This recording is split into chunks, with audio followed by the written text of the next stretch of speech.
Before we get to our devotion, I just want to talk about something for a quick second and kind of build on what my brother just said.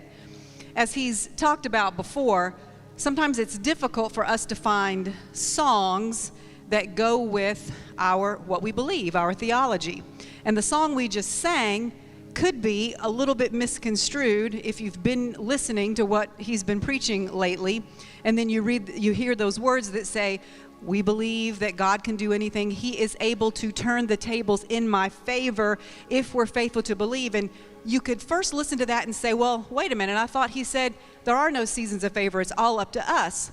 And that's true, because if you listen to that song carefully, it's not that God's not able sometimes and able other times, or if you pray hard enough or you behave yourself, then he'll turn the tables. That favor is always present. What is the key? If we're faithful to believe that it's there. It's always the same. The variable there is us. So that's just a thought that hit me, and I thought I would address that before we go to because that's a great song and I don't want us to stop singing it. But we need to understand it. Okay, so our devotion this morning is Send Me What I Need. Let's read our affirmation together. The universe will send to me whatever I need for the evolution of my consciousness.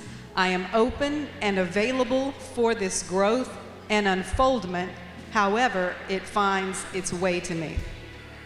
Now, this is another thing that's interesting. When my brother and I wrote this devotion, we just each took a number and wrote on whatever subjects we felt, and then we got together a couple of afternoons, and he had set the themes for the month, and we decided which ones would go where, but we just kind of put titles in. We didn't really even read through them all, and I have not read through all of them again since we did that. But it's interesting that last Sunday, this is apparently a message we really need to hear, because the one that was last Sunday and today are very, very similar. And as I was reading last night, I thought it was funny because the second paragraph of the text of this gives the exact examples I gave last week, and I had not reread it in months, maybe even a year.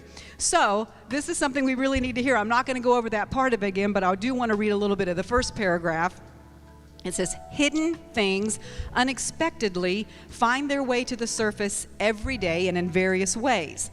Occasionally, situations arise in our lives that seem to be unfair and even strange.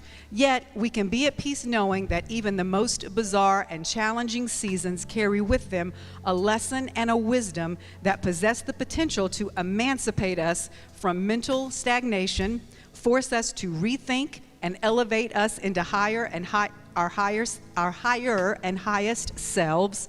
The Apostle Paul spoke of a thorn in his flesh that was used by God to enable him to receive and relay deep revelations and unrevealed mysteries. Jesus was driven into the wilderness by the Spirit to be tempted by the devil, and afterward returned with great power and a new authority. Peter was stuck in religious bondage and mired in prejudicial perceptions of other cultures. So God put him into a deep sleep and sent him a vision regarding his need to be more open and inclusive. And then, as I said, the second paragraph just goes into the examples I gave last week of if you are stuck in a certain mindset, then the universe, God, life will send you situations that you have to face that will make you question those things. And why do I believe the way I believe? And it's all, though, for our unfoldment and our development and our growth.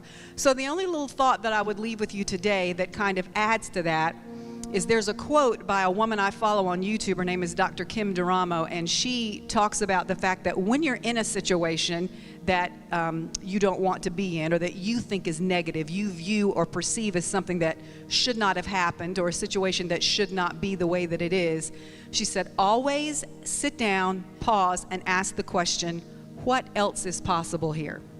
What else is possible here? Because you can't do anything unless your mind is first open. Like I said, it's not the fact that favor doesn't always exist, but you have to first have faith to believe that it exists. So when you come up against a situation that triggers you, just stop for a minute and say, what else is possible here? Because as we all know, and as we have all experienced in our lives, sometimes at the moment, things that are happening that we think are the worst thing ever, years later in retrospect, we say, oh, we see exactly why that had to happen and the fruit that came from it. Even though it was tough to go through at the time, it served a purpose. And later on, you look back and see the wisdom of that thing happening. So that's what I want to leave with you today. And let's end with our prayer. Universe, send me whatever I need for the evolution of my soul. I don't want to be stuck, stale, or stagnant. I relinquish my resistance and surrender to the lessons and wisdom you send my way. Amen.